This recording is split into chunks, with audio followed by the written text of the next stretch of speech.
چی شد که یه بهشتی وسط اقیانوس آرام تبدیل به یکی از ایالت‌های آمریکا شد؟ سرزمین رویایی که هر سال 10 میلیون گردشگر رو به سواحل طلایی، آبشارهای بهشتی و آتشفشان‌های فعالش جذب میکنه و 20 میلیارد دلار درآمد داره. تنها ایالتی که خارج از قاره آمریکای شمالیه و قبلا یه پادشاهی مستقل بوده. بریتانیایی‌ها سال 1787 به طور اتفاقی هاوایی رو کشف کردن. اون موقع حدوداً 300,000 بومی تو این جزیره زندگی می‌کردن که هر جزیره رئیس خودشو داشت.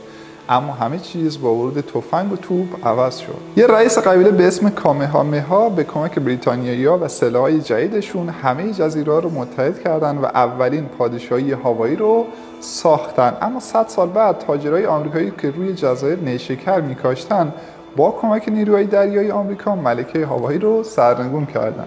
بندر پرل هاربر کلید ماجرا بود. این بندر طبیعی عمیق وسط اقیانوس آرام میتونست به آمریکا قدرت کنترل کل مسیرهای دریایی بین آسیا و آمریکا رو بده، درست مثل یه قلعه وسط اقیانوس. اون زمان صاحبان مزرعه‌های نیشکر برای کار روی زمیناشون هزاران کارگر از ژاپن و چین آوردن. این کارگرها موندن و نسل‌هاشون امروز بیشترین جمعیت هاوایی رو تشکیل میدن. جالبه بدونید که هاوایی تنها ایالت آمریکاست که بیشترین جمعیتش آسیایی آمریکایی‌ها هستن. اما بالاخره هاوایی سال 1959 به عنوان آخرین ایالت و 50مین ایالت آمریکا معرفی شد. امروزه بعضی از جزیره‌اش کاملا خصوصی شدن، مثلا جزیره نیاهو که بهش میگن جزیره ممنوعه، چون الیزابت سینکلر در سال 1864 کل جزیره رو فقط به قیمت $10,000 از پادشاه وقت هاوایی خرید.